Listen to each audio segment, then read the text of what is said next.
85, but still going on stronger and stronger by the day. Please receive him very warmly.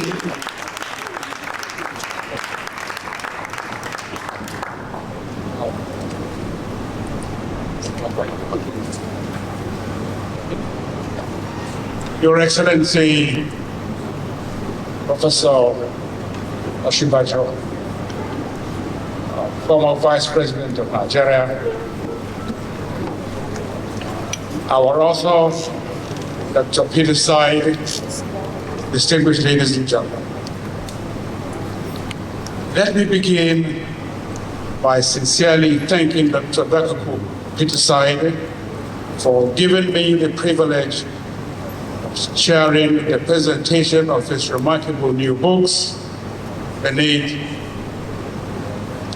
the Surface and Leading in a Storm, Essays on Nigeria's checkered history.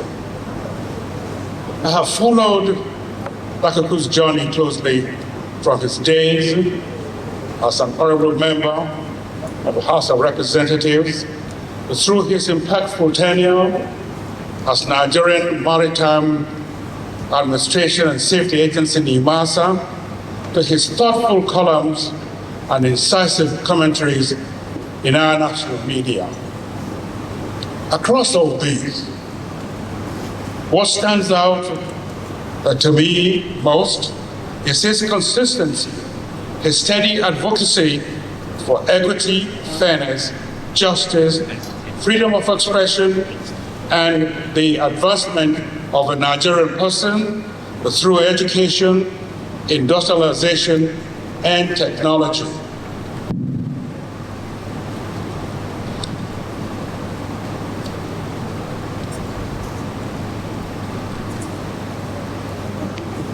He has remained unwavering in his call for economic growth that is inclusive, for the well-being of the underprivileged, and for a Nigeria that is united in purpose while respecting our diversity in ethnicity and faith.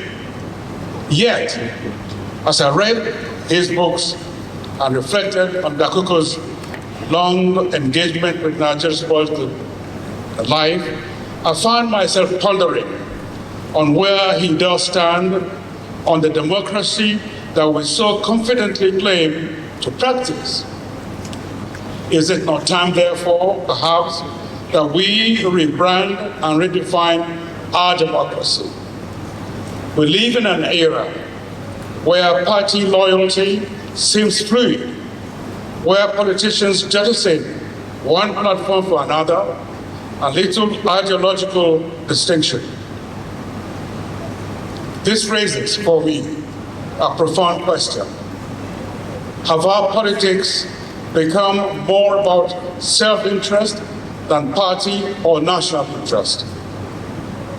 Dr. Peter Said's books invites us to confront such questions honestly, and for that, he deserves our commendation. He does not simply diagnose the ailments of our nation. He prescribes the need to hold, the need for bold, visionary, accountable leadership grounded in values and conviction. I'll say that again. He does not simply diagnose the ailments of our nation. He prescribes the need for bold, visionary, accountable leadership grounded in values and convictions.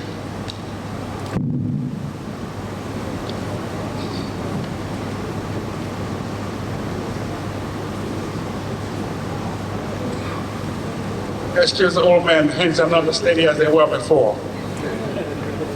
In that spirit, I wish to reiterate a call that I made often, the call for a people's federal constitution. No amount of amendment to the 1999 Constitution, I believe, will transform it into a truly federal, negotiated document reflecting the consent of Nigeria's diverse nationalities. We must, as a people, sit together, negotiate our various interests, and agree on a constitution that best serves those interests. Distinguished ladies and gentlemen, contrary to the feelings and the prescription by so many economists, every federating unit in Nigeria is viable, each blessed with human, natural, and mineral resources in abundance. What stifles their development is the inhibitive framework of the 1999 Constitution. To unlock the creative and productive capacities and capabilities of our people, we must remove these shackles and allow our federating units greater control over their destinies while contributing fairly to the federal cause. Such a restructured federation will not only foster growth and innovation, it will also stem the growing tide of separatism and strengthen peace, harmony, security, and stability across our nation. Distinguished ladies and gentlemen, so as to celebrate this intellectual and patriotic offering by the Akpoti-Uduaghan side, let us also take out the challenge they present to reflect, to rethink, and to rebuild our country. Beneath the surface and leading in the storm are not just titles. They are, to my mind, invitation to look deeper, to think harder, and to act better for the sake of Nigeria's future. Dakoku, thank you once again for the privilege of having me chair this important occasion. Congratulations on this profound contribution to national thought and discourse. Thank you. Right, Honorable Mohammed Bago, welcome and good morning. Thank you very much. Good morning, everyone. Let me also adopt the already established protocol. I want to specially recognize one of our elder statesmen seated here, General Nwachukwu, retired. Morning, sir. When I walked in here, I was so amazed that my friend, Dr. Peter Said, has been able to bring out two books, namely, the first one is Beneath the Storm, and the other one is Leading a Storm and Beneath the Surface. I've not read this book. So I came in this morning from Belarus to address the NIA on the World Food Day. I'm a farmer. So I decided to come here to make myself very present here. I didn't make the Abuja event. So my good message here is to congratulate Dr. Dagugu Peter Said for these very wonderful books he's published. And when I heard Professor Sagai was one of the people that reviewed these books, it brought a nexus between what we are doing and what Dr. Peter Said is doing. Dagugu Peter Said was with me at the National Assembly in 2011 to 2015. And 2015 to 2019, he was in Nimasa, and I was the chairman, House Committee on Maritime Safety in the House of Representatives. So we have come a long way. He's a bosom friend. I respect him, understand his intellectual capacity, and I know I've learned a lot from him in terms of perseverance. So when Leading in a Storm is summarized to do with perseverance and courage, I knew this is deep from his bone marrow.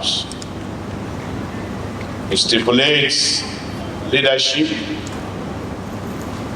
and the values leadership requires. You need to persevere in terms of storm. Things will change.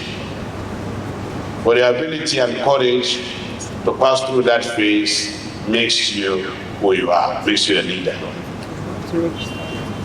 And the other book, Beneath the Surface, is usual for us here in this part of the divide, Nigeria, to make conclusions, especially with the advent of social media. People don't probe deeply.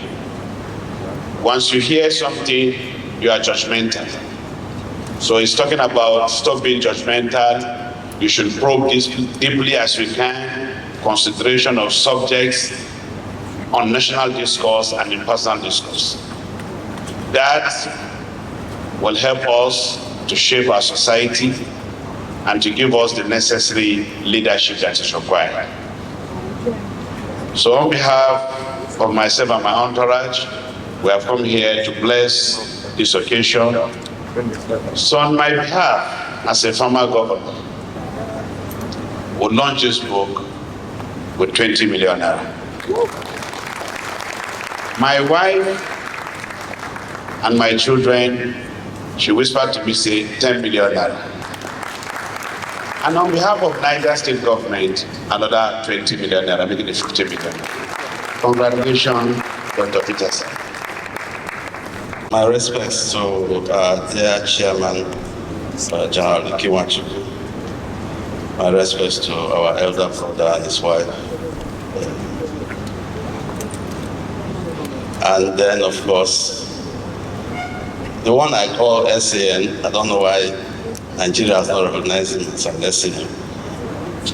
Dr. Peter Said and his wife also. It is an honor, really. So I'm privileged to join you this morning. A distinguished son of Nigeria and of the Niger Delta, and a true Port Harcourt boy, a visionary thinker, a man of intellect, courage and conviction, and a committed public servant.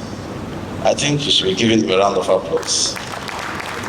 As Dr. Nwachukwu unveils his two literary books, Dr. Peterson is no stranger to leadership in Nigeria and beyond. His tenure as DG in Massa marked a period of reform, a period of transparency and institutional renewal in our nation's most strategic sectors. Beyond his public role, as has been said here, he has consistently demonstrated deep commitment in intellectual engagement to thinking through Nigeria's challenges with sincerity, scholarship, and patriotic purpose. So this morning's event for me reflects some of the commitments that he has shown to ideas, to values, and to our future. I took a little peep at the books. So unlike my older brother that traveled in, I can say that these books reveal that they are not just mere additions to our national library.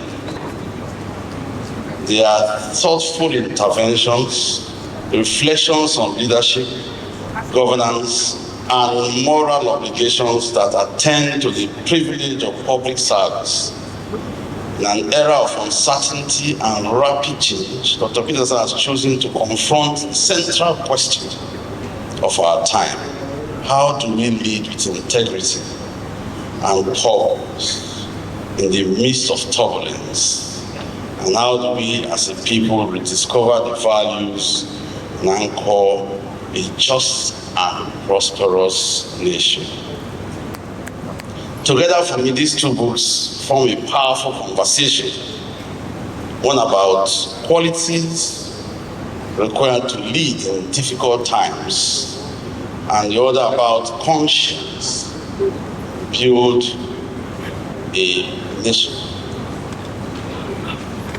Dr. Peter Said, I commend him for this bold, intellectual, and thoughtful contribution to our national discourse. These books will undoubtedly reflect, provoke dialogue, and serve as a leadership guide at all levels. You have demonstrated that ideas still matter, that pen, guided by conviction, remains a powerful instrument of reform. May your words continue to enlighten minds. Thank you very much, ladies and gentlemen.